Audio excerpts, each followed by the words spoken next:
Entonces eso. Porque desde luego, en aquellos momentos, pues recibiría felicitaciones de toda una cantidad de gente. Ah, pero esta era especial. Y por eso me enviaron esa carta. ¿De quién era? ¿Eh?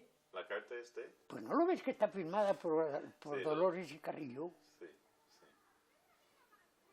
Pero es que con la felicitación iba todo el dinero que habíamos recogido trabajando, que era una cantidad para aquellos tiempos, desde luego, bastante apreciable.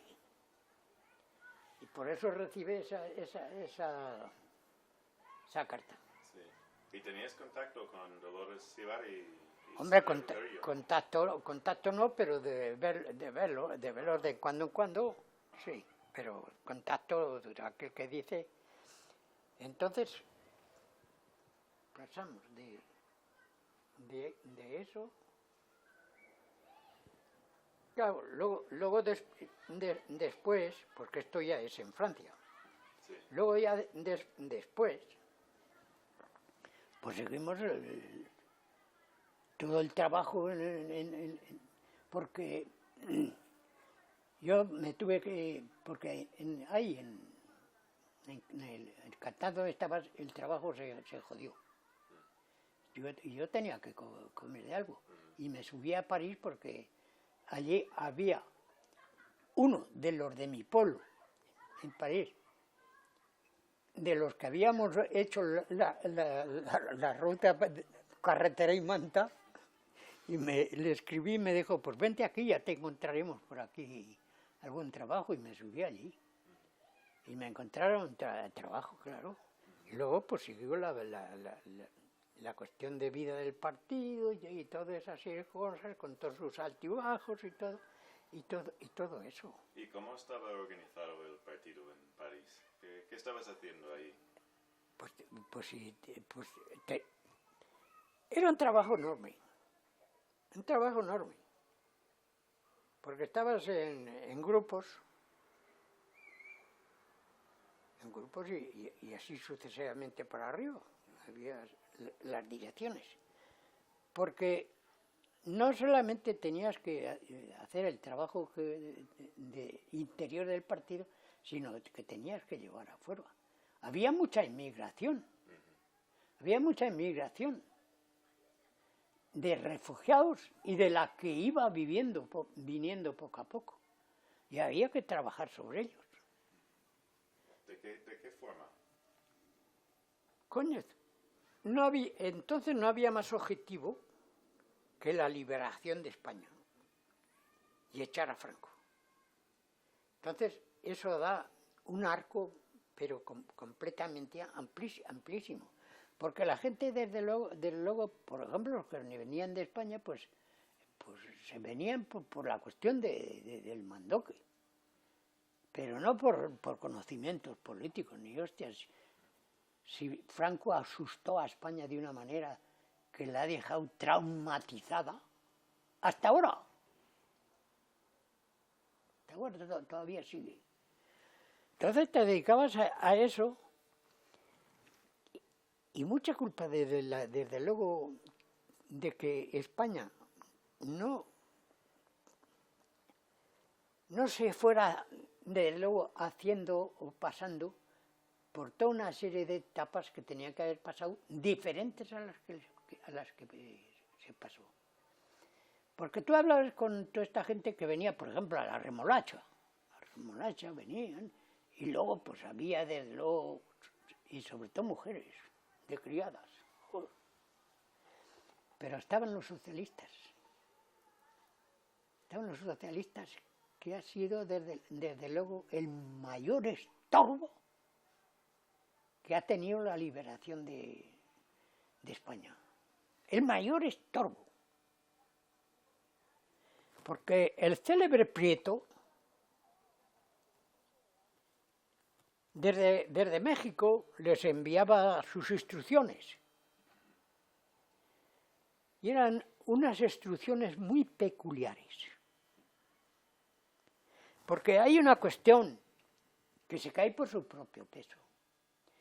Si la emigración hubiéramos estado unificados, partiendo solamente del mismo criterio de liberar España, pues hubiera sido completamente favorable hasta lo último. Porque no se hubieran podido excusar ni Inglaterra ni los Estados Unidos, se hubieran podido excusar con la cuestión de la división de los propios españoles. Entonces, el célebre Prieto, el barrigón que yo le llamaba, pues les transmitía de que no había que preocuparse. Había que seguir la vida corriente y no había que preocuparse porque Estados Unidos y Inglaterra y Francia nos darían liberado España. El mayor horror, la mayor imbecilidad que se puede admitir. Si antes no hicieron más que estropearnos toda la problemática, en vez de ayudarnos, perjudicarnos, ¿cómo después nos iban a dar aquello? Nada más que así, porque sí, porque sí. Es espeluznante. Bueno, entonces tratabas con gente de esta que las instrucciones que tenían que les decían eso, que no había que preocuparse. Así fue pasando el tiempo,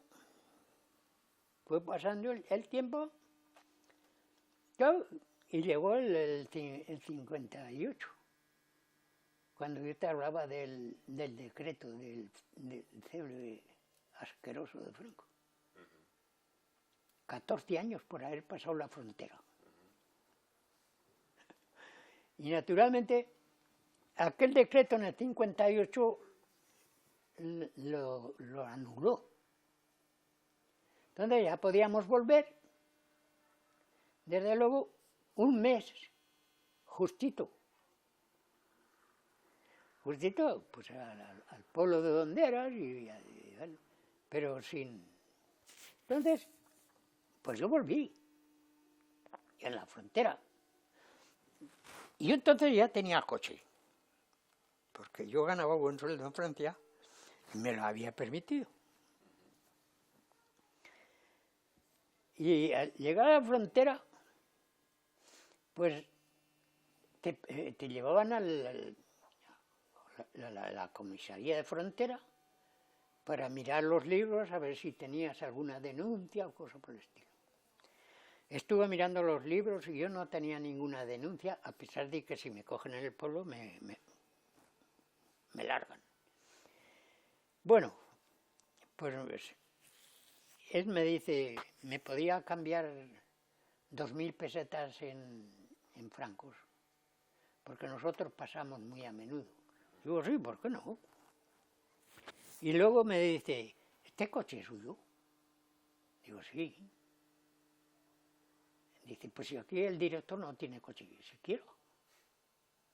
Digo, pues ¿qué quiere? Desde luego yo estoy en Francia y en Francia me lo he podido permitir. Y ya digo, pasé el mes en España sin pasar media hora, porque ya digo, tenías un mes, pero si te pasabas una hora ya te podían detener. Y volví, y desde ese momento volví todos los años. En el 60 me casé con una española que había venido allá a servir, como tantos otros. Y volvíamos. Pero ya ya después de acabada la Guerra Mundial y todo el follón, pues Carrillo había hecho un folleto de una reunión que se había tenido allí en Francia, que aquello estaba lleno, habían acudido gente de Inglaterra, de Suiza, del Copón Sagrado. Y había hecho un folleto. Y yo me cogí 8 o 10 folletos y me los metí en el coche y y nos vinimos a España.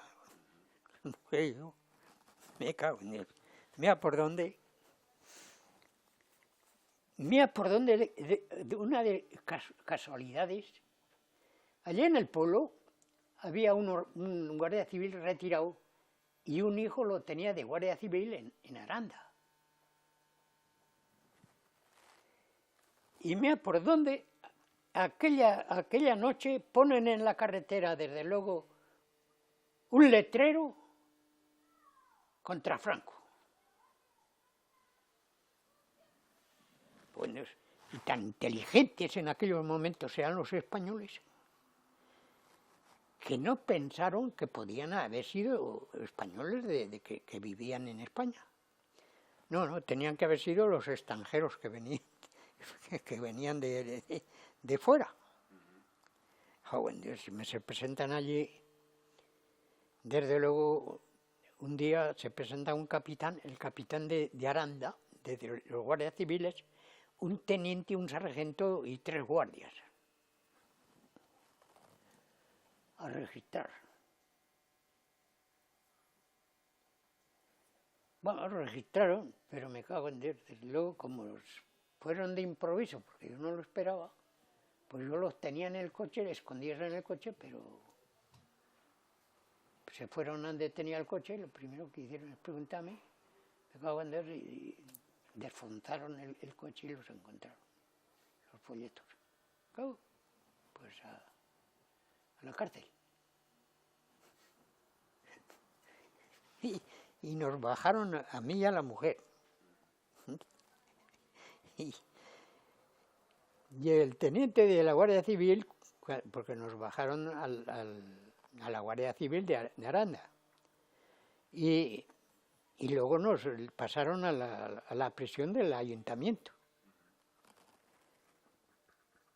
Y ya el teniente a mí me causó, desde luego, extrañeza. Porque les decía a los guardias, tratadlos bien, porque si no, luego después esa perinaica nos va a dar la lata. Bueno, pues nos cogen, nos llevan a la prisión del ayuntamiento. Yo estuve allí un mes, porque claro, era en vacaciones, y en vacaciones pues faltaba gente por todos los sitios. A la mujer la tenían allí 2 días y después la soltaron. Y después de todo eso ya, pues cuando la Guardia Civil me subió a Burgos. Y en Burgos, pues allí estuve otros 2 o 3 días, hasta que hicieron gente y nos sacaron. Nos sacaron, desde luego, a 5 de ETA, que habían detenido, y a mí, que hacíamos 6. Y nos llevaban de dos en dos esposados. Y desde luego, porque los políticos no entraban con los comunes, ni cosas de esas. Nos llevan a Valladolid, porque como parece que era el verano y no tenían gente, pues teníamos que ir por etapas. Nos llevan a Valladolid, nos tienen un día en Valladolid, al otro día nos cogen y nos llevan a... Ya, Dios, es cojonudo que me se vayan los nombres. Este pueblo, esta provincia que tenemos ahí al lado. Segovia. No, Ávila. En la hostia. Nos llevan a Ávila, otra parada. Ahí nos bajan, nos meten en la cárcel en Ávila y ahí pues a guardar otra vez. Hasta que... Ahí no es que nos juntamos en la cárcel. pero no es que luego en la reata nos llevaran con ellos. Encontramos a 2 que habían estado en la División Azul. Y yo, luego me preguntaba yo, decía, pero ¿cómo nos habrá muerto este tío? Pues, desde luego, porque es que le mirabas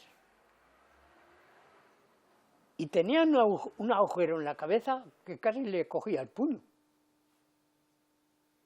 Y decía, pero esto cómo no se habrá muerto. Pues está allí vivito y coleando. Y estos tipos que habían estado en la División Azul, pues toda una cantidad de ellos, luego después se dedicaron a dar asaltos. Y se fueron a Avilés, era una feria, y nada, pues allí pues se cargaron desde luego a uno de los tenderos. Por robar, claro. Claro, y les echaron mano, y vale, pues vale. Y nos encontramos con ellos ahí en el pueblo ese, Navidad. Bueno, pues ya llega el día y nos cogen desde allí a Madrid. Ya llegamos a Madrid y claro, pues los políticos teníamos que ir a la Quinta Avenida, que era el quinto aposento de los políticos. Los otros estaban en otro lado. Y ahí pasamos el tiempo hasta que... Pues ahí me pasó igual que cuando llegué al campo de Bernet. Desde luego, responsable del dinero y la comida. Y ahí los del partido dijeron, bueno, tú no tienes mucho, pues si te ponemos para traer desde luego los bultos y el correo aquí a la galería, que claro, la galería estaba llena. Dice, pues te quitan un día o 2 cada día de trabajo. Claro, pues yo seguí en eso y llegó el momento que había cumplido por lo que había trabajado y lo que me habían echado, porque me habían echado 13 meses y nada, me soltaron. Y me soltaron el día Jueves Santo, que yo no creía que eso llegaría. Y es que cuando te soltaban, el cura te hacía desde luego una serie de preguntas, a ver cómo estaban, pero de religión. No, y me acuerdo, era un cura viejo ya, por 80 y tantos años. Y nada, pues me hace una entrevista como me estáis haciendo vosotros. Me está preguntando por Dios y por el copón sagrado, que yo no tenía ni puta idea.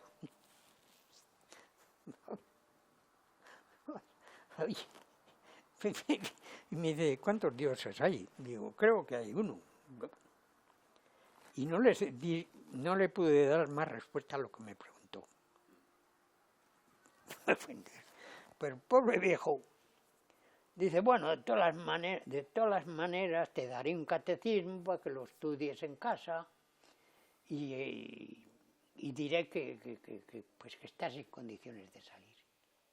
Y salí el día Jueves Santo, que ya te lo expliqué, cago en Dios, el puto día, que donde estaba, en casa de una prima, que y el marido eran formidables, trabajaba en un hotel, y el hotel había hecho unas casas. Y mira por dónde, pues le había entregado la casa. Y claro, pues se tenían que ir porque estaban en una portería de una embajada. Tenía que, claro, y teníamos que irnos. Pero yo no me di cuenta de la cuestión desde luego de haber dicho, pues hay que ponerlo en evidencia de que nos trasladamos. Nos trasladamos y entra a la misma plaza otro que se decía de la familia de un pueblo de al lado, de allí de Guadalajara. Y se presenta la policía allí, preguntando por mí. Y le contestó que no sabía nada. El mamarracho que se había quedado en la plaza del otro y que sabía que el otro se iba de allí y se iba a tal sitio. Que les podía haber dicho, no, pues ha ocurrido esto y está en tal sitio. Pues no, joder. Yo en ese tiempo, como era desde luego, pues estaba entre Aranda y mi pueblo. Y en ese momento había pasado por Madrid a pasar unos días en el pueblo. Joder, recibo una carta del abogado que tenía, me cago en la hostia, y me dice que la cosa se pone mal. Véngase usted inmediatamente. Y era por eso, porque no me habían encontrado en el domicilio y no sabían dónde estaba. Pues nada, vengo, hablo con el abogado y dice, pues ocurre esto. Y si vamos a ir a la Puerta del Sol, que era donde estaba y a ver qué pasa. Y en la vida hay toda una cantidad de hechos que son casualidades, que no sabes ni por qué no. Pues, vamos allí y se portaron pero de mala leche, Y él les dijo que yo soy el abogado. Y entonces se le ocurre decir, señor fulano, ¿está aquí? Y no era ni más ni menos que el director de Fronteras. Y le dice, está aquí, pero si sube, no le diga que se lo he dicho yo. Nada, pues vamos arriba, que había abajo en la puerta del ascensor había una pareja y arriba te recibía otra. Pues él empieza a hablar con el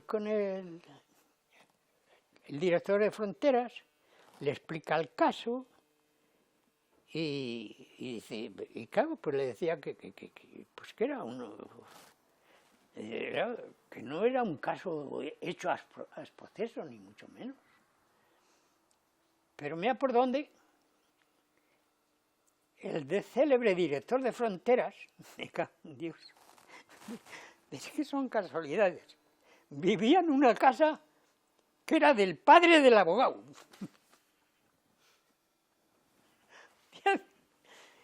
Y este le dice, bueno, pues bajaremos abajo y lo vamos a arreglar. Dice, pero no te olvides de decirle a tu padre que me conceda esto que quiero hacer en la casa. Bueno, madre de la Virgen. Y ya digo, son casualidades que vienen y no sabes ni... Pues nada, bajamos, lo arregló inmediatamente, lo arregló. Y yo me fui a casa y a tomar por saco. Cuando se acabó la cuestión del tiempo que me habían dado de libertad vigilada, pues yo cogí, desde luego me fui a Aranda, cogí el coche y nos fuimos a Francia. Una pregunta, me gustaría regresar un poco, porque saltamos muchos años, ¿no? Después del fin de la Guerra Mundial hasta el 58, ¿no? Si podemos volver a París después de la Guerra Mundial, ¿cómo era vivir ahí en París después de la guerra? ¿Y cómo era el trato entre los españoles y los franceses? El trato del pueblo francés con nosotros, con los verdaderos refugiados, Era formidable. Sí. Bueno, pues yo tenía allí amigos franceses, pues, ya que salía por los domingos pues a tomar el aperitivo con ellos. Y era un trato formidable. Pero no tiene nada que ver el pueblo con, desde luego, la administración y el gobierno. Eso ya es otra cosa. Pero con el pueblo, joder, yo no tengo nada con nadie, desde luego. Yo ya digo, he tenido amigos y amigas, y salías, por ejemplo, a tomar el aperitivo, Sí. y es que desde luego, si salías con 3 o 4, es que te tenías que calzar 4 aperitivos, porque todo el mundo pagaba, hasta las mujeres, sí, mujeres. Y volvías a casa ya un poco turolata. ¿Sí? Pero los franceses eran así, desde luego. Ellos no se escudaban en pagar tampoco. No, ahora, ya digo, yo el trato que he tenido con ellos ha sido magnífico. Magnífico. ¿Te gustaba París, Francia? A mí, joder, sí me gustaba. Me gustaba por la forma de vida que se llevaba. Si hacías una comparación de entonces la vida de París con la vida de aquí, pues desde luego era como dicen los religiosos, de la gloria al infierno. Ni más ni menos. ¿Por qué? Porque allí había libertad en todos los aspectos, lo mismo las mujeres tenían su libertad allí, desde luego, y ya está. Era completamente, pues vamos, ni por asomo. Aquí, cuando ha llegado la transición, como no había una educación verdaderamente ni democrática ni de ninguna clase, yo ya lo he dicho muchas veces, la juventud de aquellos momentos se desvió, confundió, desde luego, la libertad con el libertinaje. Y hay unas diferencias enormes del libertinaje a la libertad. Libertinaje, ya sabes lo que es la libertad, es marchar con la verdadera la libertad y la razón. Pero esos aspavientos que hacían toda una cantidad de gentes y de grupos, bueno, eso vamos a dejarlo, no entremos en esa problemática. Y durante todo este tiempo estabas trabajando dentro del partido, ¿no? Oh, coño, nos ha jodido. Y teniendo reuniones a diestro y siniestro. Y por eso, claro, como en París, pues muchas veces, y allí no existían los domingos. Hombre, te voy a contar una anécdota también, para si quieres quedarte con ella. Y yo estaba hablando, desde luego, tenía relaciones con la mujer que me casé. Claro. Y llegaban domingos que teníamos reunión. Y yo no podía faltar a la reunión. Claro, y ella empezó a mosquearse. ¿Que de dónde iba el domingo? Y yo dije, aquí no hay más que coger el cuchillo y cortar a rajatabla. Y la cogí y le dije, mira, yo tengo políticamente esto. Y tengo la obligación de hacer todo lo posible por liberar a España. Y eso no me lo vas a poder quitar. Si desde luego te interesa, pues seguimos. Y si no, pues ¿qué quieres? Nada. Y ella pensaba que yo me iba con otra. No, aquí es esto. Y no hay más. Y yo no lo voy a dejar. Que luego ella se portó como Dios, desde luego. Es algo que hasta eso tengo. Desde luego, ¿cómo se portó? ¿Sacó más dinero en París mi mujer?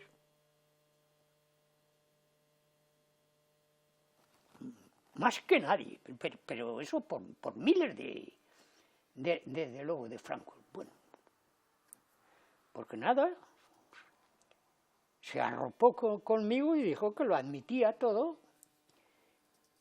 y se liaba en cada manifestación o reunión que había, allí la tenía plantada.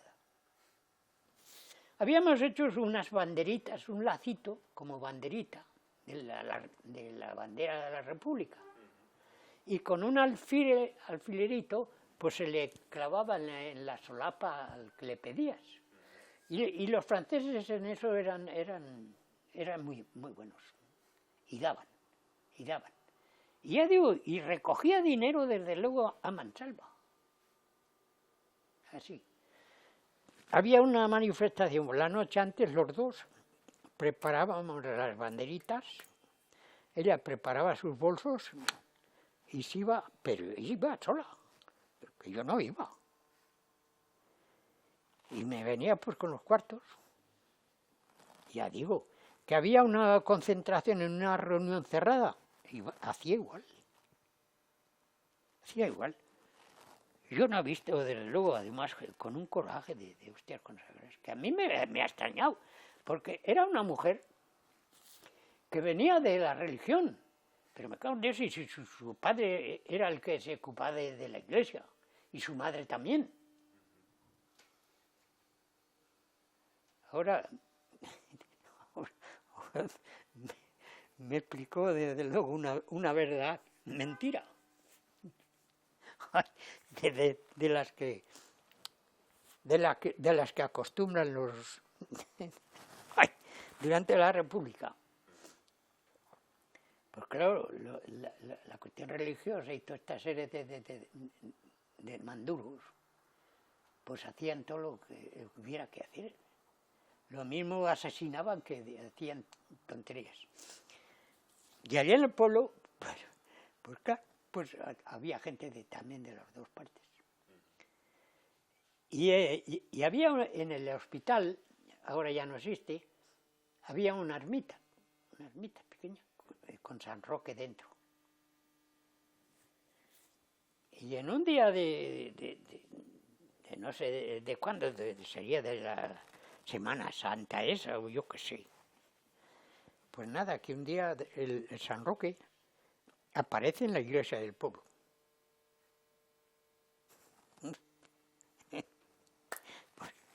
Pero claro, pues los chicos se enteran de todo. Y ella me dijo, dice, pues mira, ya ves este milagro. Dice, fue mi padre que trajo San Roque en un saco desde la ermita a la iglesia. Y así son todos. La madre de la Virgen. Dime dónde hemos quedado, que ya no me acuerdo. Bueno, una pregunta, ¿cómo se llamaba tu mujer? Antonia Pinillos. ¿Y ella estaba ahí en París? Estaba sirviendo. ¿Cómo conociste a ella? Coño, pues la conocí desde luego en un baile, con otros amigos y otras amigas de ellas. Luego, desde luego, con una amiga de ellas hemos tenido una amistad, desde luego, joder, terrible. Y así. Y yo la conocí de un principio, luego ya se pasó, ya no seguimos, quiero decir. Y un día determinado también, en unas cuestiones de estas, volvimos a coincidir. Pues ya, pues empezamos y seguimos. Yo veía que era una buena persona. Lo que pasa pues que cada uno está en su mundo, como ella estaba, pues harta de iglesia, porque su padre era el que mantenía la iglesia y la madre igual. Pues ¿qué quieres? Y así se pasaban las cosas. Yo tenía muchas ocasiones, sin embargo no me ha decidido. Muchas. Lo mismo con francesas. Y yo me decía, es que yo tenía tan metido desde luego la cuestión de España, que yo me preguntaba, bueno, ¿y si yo me caso con una francesa y después ella no quiere ir a España, yo sí, pues se jodió el tango? Digo, y para evitar compromisos, pues es la mejor no llegar a eso. Y así pasó. Luego ya con esta, como mujer, pues ya como era de España, pues no había ningún problema de eso. Además, se había convertido en lo mío, pues ¿qué quería esperar más? Y cuando llegamos que ocurrió la transición, allí la tenías, delante de los kioscos de Aranda, vendiendo el Mundo Obrero. Con eso ya te digo bastante. Y allí pues la conocían y todas esas cosas, y sabían de qué familia venía y toda la Virgen. Pero la transformación fue desde luego algo espampanante. Y durante los años 50 en París había esperanza que... La esperanza de los refugiados siempre la hemos tenido. Sí. Si no, no hubiéramos seguido luchando. Si no hubiera habido esperanza, cuando no existe la esperanza, entonces te quedas, desde luego, completamente inútil, como aquel que dice. Porque si no tienes esperanza, pues es la esperanza que te mantiene. Pues si no hacemos esto, pues no podríamos llegar. Pero si seguimos haciendo esto y esto, pues llegaremos. Entonces el problema es ese. Es la esperanza. Pues si yo no me casé con una francesa es porque lo que te he dicho. Y era la esperanza. Y claro, como tenías la esperanza esa, aceptabas todo un sacrificio. Y así se ha pasado. Y luego ya digo, pues nada, salimos de Carabanchel, volvimos allí, estuvimos allí unos años y no estuvimos, después de que volvimos a Francia, que es a donde he dejado, no estuvimos más que un año sin venir a España. Al año siguiente volvimos otra vez al mismo sitio, con toda ahí la cara. Y luego pues así hemos seguido viniendo continuamente, ya todos los años.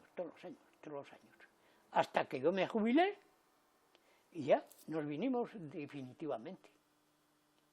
Todavía estaba Franco bien vivito.